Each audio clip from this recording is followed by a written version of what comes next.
Hi YouTube. So I got a request to do a video on how I clean my belly button piercing. So first thing I want to talk about is what to use to clean it versus what not to use to clean it. You do not want to use alcohol. That is way too harsh. You do not want to use hydrogen peroxide. That's also too harsh. You do not want to use table salt. That's not right. You do not want to use bath salt. That's not even close. Do not use just water. Don't use soap. Don't use, I don't even know what other people use. Don't use dish soap, hand soap, nothing like that. And I know, like, you can go different places and they'll tell you different things, or your friends will tell you different things, but don't listen to them. It's wrong. Some professional piercers even tell you, use soap. Like, no.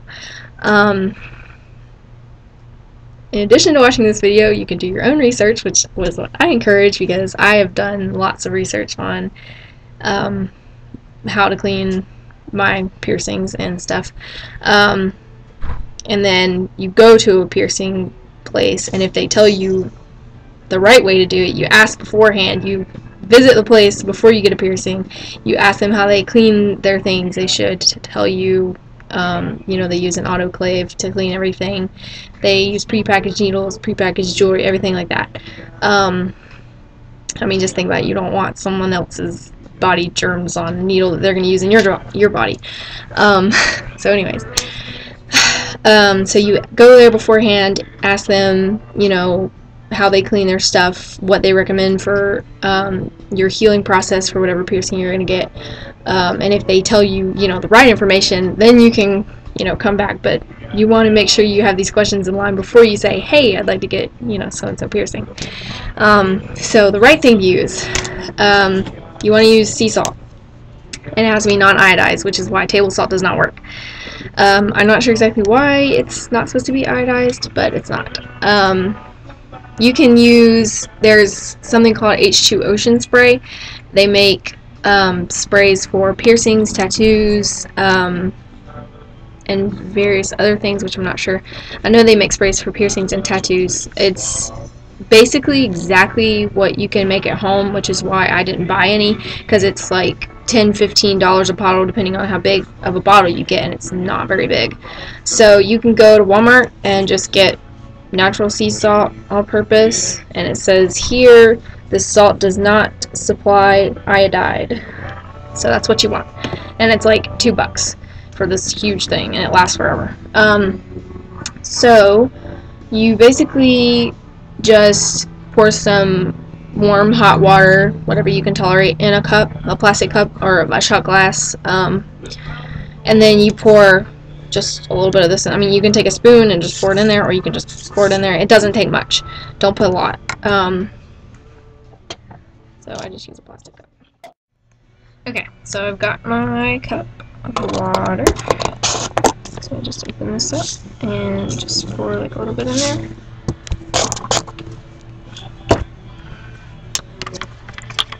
Mix it up.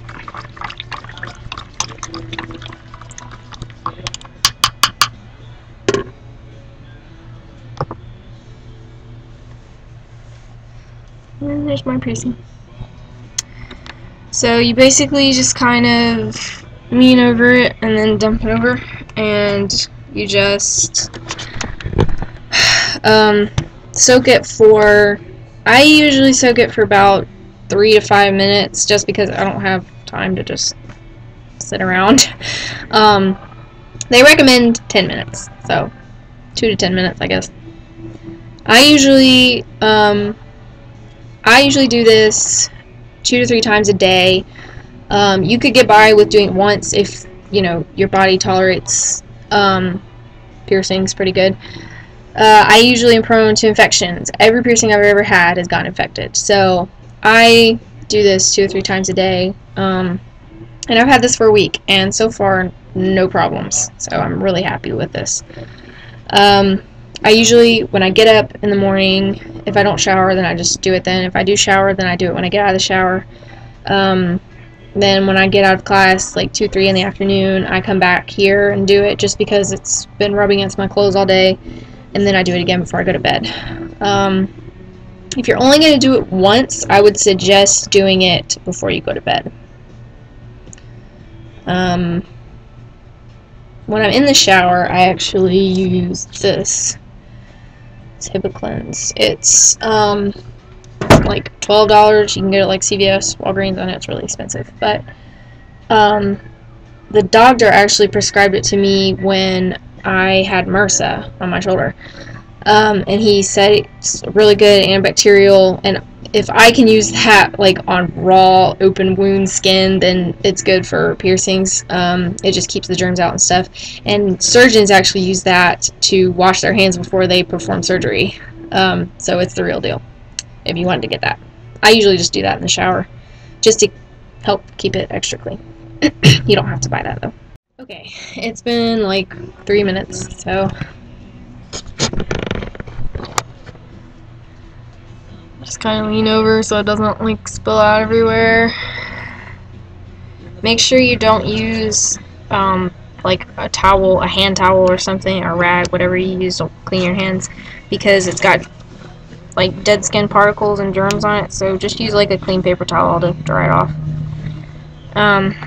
And then I just take a Q-tip and make sure your hands are clean when you do this, by the way. Wash your hands before you do this.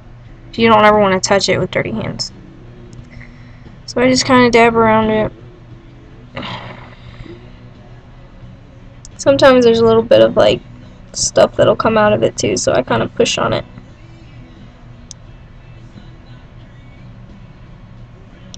And then I push it down and do the same thing.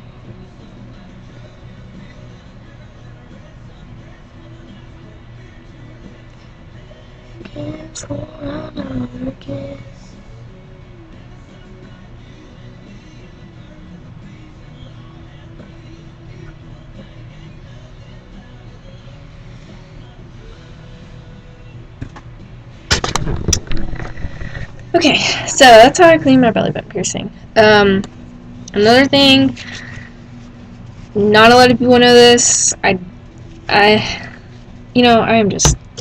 Sometimes I'm really surprised at piercing shops that are qualified or certified, whatever. Do not take your belly button ring out. Do not. It takes at least 6 months to heal. Don't listen to anything other people tell you. It doesn't take a month. It doesn't take 2 months. You need to wait at least a month to swim after you get it. But it's not healed when you go swimming. So you need, after you go swimming, if you go to the beach, if it's not completely healed. So if you are still in the before 6 month stage, you need, if you go to the beach, if you go swimming, take this stuff with you. And as soon as you get out of the water, as soon as you go in after your shower from, being all sandy or whatever, clean it really good, because you do not want sand in there. That would irritate it really, really bad. So it takes 6 to 9 months to heal. It can take a year depending on, your body and stuff. So do not take the jewelry out until at least 6 months. So that's actually my belly button piercing. So if you have any questions or want me to make another video or clarify something, just message me. Bye.